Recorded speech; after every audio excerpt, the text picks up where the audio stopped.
네, 권리를 위한 투쟁, 루돌프 폰 예링의 책을 소개합니다. 스스로를 벌레 취급하는 자는 그가 짓밟힌다 하더라도 나중에 불편할 수 없다. 칸트의 말입니다. 1872년 오스트리아 빈 법조협회에서 예링은 고별 강연을 합니다. 그리고 그 강연의 원고는 바로 출간되어 판을 거듭하면서 법박사의 최고 고전으로 자리매김하는데요. 2007년 1월 번역 초판으로 나온 바로 이 책입니다. 20세기 세계 법학 발전이 지대한 공헌을 했다는 저자는 법의 목적은 평화이며 그 수단은 투쟁임을 선언합니다. 목적은 모든 법의 창조자다라는 명제와 함께 당시 독일 법학의 주류인 형이상학적 추상성과 개념의 유희에 반기를 들며 역사 법학과 개념 법학을 극복하고 목적 법학도 창시한 저자입니다. 권리를 위한 투쟁은 모든 분쟁에서가 아니라 오직 권리의 침해가 동시에 인격을 경시할 때 이루어져야 합니다. 비겁과 안락이나 무관심 때문에 불법을 굴욕적으로 참아서는 안 됩니다. 정의의 여신은 한 손에는 권리를 재는 저울을, 또 다른 손에는 권리를 관철시키는 검을 들고 있죠. 권리를 위한 투쟁은 법률을 위한 투쟁이기도 하고 다시 법률에 대한 투쟁이기도 합니다. 권리라는 말은 법적으로 보호되는 이익이라는 의미죠.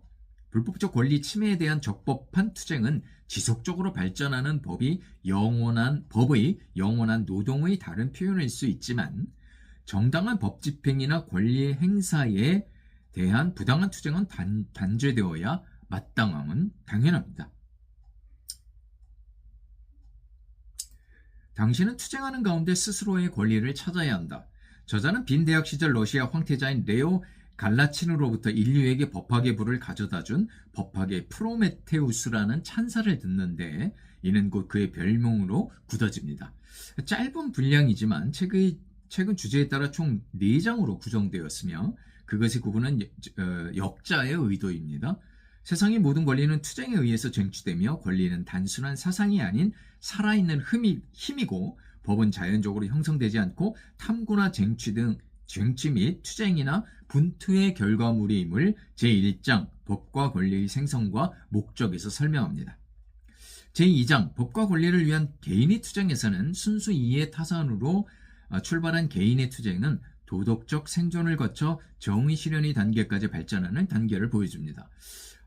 경시된 권리와 인격적 모욕에 대한 개인은 도덕적으로 자기 보존의 의무를 다하기 위해 저항해야 합니다. 소유의 침해는 곧 인격의 침해와 같으며 모든 권리의 심리적 원천은 법 감정이라 말할 수 있습니다. 개인의 총합인 국민 역시 권리를 위해 태어난 투사들이죠. 어떠한 불법도 행하지 말아야 한다는 명제보다 더 중요한 사실은 어떠한 불법도 감수하지 말아야 한다는 말인 것이죠.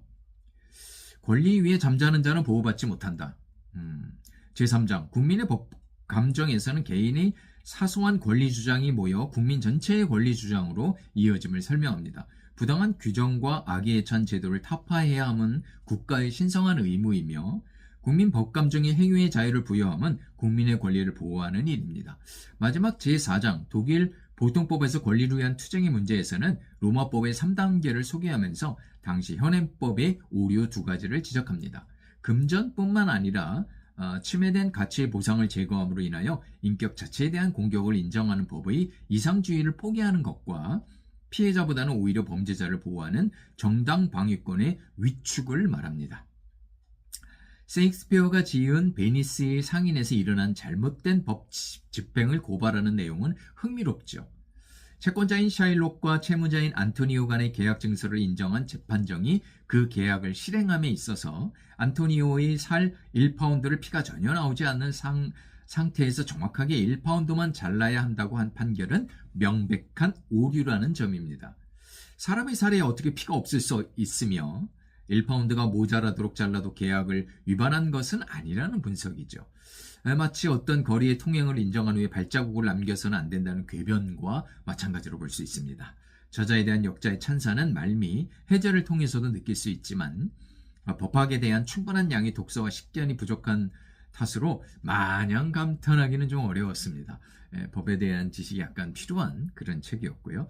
하지만 실생활에서 법은 마치 공개와 같은 존재이니까 사실은 법에 대해서 많이 알려고 이해하려고 노력은 해야 합니다. 현명함의 마지막 결론은 날마다 자유와 생명을 쟁취하는 자만이 그것을 향유한다는 점이다. 좋은 말입니다. 루돌프 폰 예링의 아주 유명한 책입니다. 권리를 위한 투쟁. 두껍지도 않은 책이고요. 아주 저는 그 200여 페이지 200여 쪽의 그런 분량밖에 안 되는 책인데도 굉장한 그 감동을 받은 책이고, 법은 이래야 되겠구나. 또 법을 실행하는 것을 실행은 이렇게 해야 되겠구나. 또 대한민국에 살면서 민주주의는 법치주의 국가니까 법치주의는 이렇게 실현이 돼야 되겠구나 라는 것을 많이 느끼게 한 책이었습니다. 2025년 1월 대한민국의 혼란한 상황 속에서 법에 관련한 유명한 고전으로 볼 수 있죠. 권리를 위한 투쟁, 루돌프 폰 예링의 책이었습니다.